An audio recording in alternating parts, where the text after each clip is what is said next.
In this video, we're going to continue with some more examples of solving logarithmic equations. So in example 1c, we have log base 6 of x plus 4 plus log base 6 of 3 minus x equals 1. Now notice on the left-hand side, we have two logarithmic expressions. Fortunately, they both have the same base. And we can condense them from two logarithmic expressions to one logarithmic expression. In this case, since we're adding logarithms, we can condense them using the product property. So we'll get log base 6 of the product of x plus 4 times 3 minus x equals 1. Now within the parentheses here, we actually want to multiply out x plus 4 times 3 minus x. And when we do that, we get log base 6 of negative x squared minus x plus 12, and that's going to equal 1. So now we have a single logarithm on the left equal to a number on the right. We can rewrite this in exponential form as 6 to the first power equals this negative x squared minus x plus 12. So 6 to the first power is 6, and that's going to equal what we were taking the logarithm of, the negative x squared minus x plus 12. So subtracting 6 from both sides, we get negative x squared minus x plus 6, so bringing the 6 over, equals 0. And then I don't like to have my leading coefficient be negative, so I just divided everything by negative 1, which just changes all the signs. So now we have x squared plus x minus 6 equals 0. And solving this quadratic equation, we get x equals negative 3, and we also get x equals 2. Now again, we do have to check both those answers to make sure that one of them is not extraneous. So in other words, it would make, let's say, this equation true that we got here, but not the equation true in the original problem. So checking x equals negative 3, we'll get negative 3 plus 4 and 3 minus negative 3.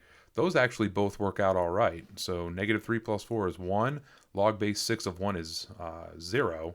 3 minus negative 3 is 6. And log base 6 of 6 is 1. So 0 plus 1 does give us 1. So negative 3 is okay. Checking x equals 2, we get log base 6 of 2 plus 4 is 6. So log base 6 of 6, which is 1. And then 3 minus 2 is 1. Log base 6 of 1 is 0. So that's 1 plus 0. That does equal 1. So this one has two solutions, x equals negative 3 and x equals 2. And if we were to look at the graph of the left-hand side and look at the graph of y equals 1, the right-hand side, we would see that they intersect at x values of negative 3 and positive 2.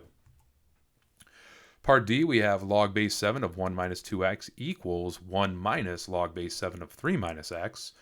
For this one, I'm just bringing all the logarithms to one side.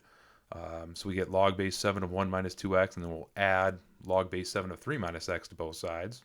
And we have two logarithms on the left-hand side, which means we can condense them using our product property again.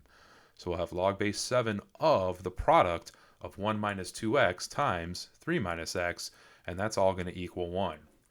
And multiplying out 1 minus x times 3 minus x, we get 2x squared minus 7x plus 3. So we have log base 7 of 2x squared minus 7x plus 3 is equal to 1. And we're going to rewrite this in exponential form and have 7 to the first power equals 2x squared minus 7x plus 3, 7 to the first power being 7. So 2x squared minus 7x plus 3 is 7 to the first power, or 7. We'll get it equal to 0 by subtracting 7 from both sides. That'll give us 2x squared minus 7x and then minus 4 when we subtract 7 from 3, and that equals 0. And the values of x that make this equation true are x equals negative a half and x equals 4. And so now let's check those values of x at negative a half and 4 in the original problem. When we check x equals negative a half, we don't get any domain issues, and we actually do get the left and right sides to equal each other. If we graph the left and graph the right, we do find that they intersect at x equals negative a half. However, with x equals 4, that doesn't work, because as soon as we start with the left-hand side, 1 minus 2 times 4 is negative 7, and we can't take the log of negative 7. It's an imaginary number. So the only one that works out in this case is x equals negative 1/2. All right, so that about does it for this video. Thank you for watching, and I'll see you next time.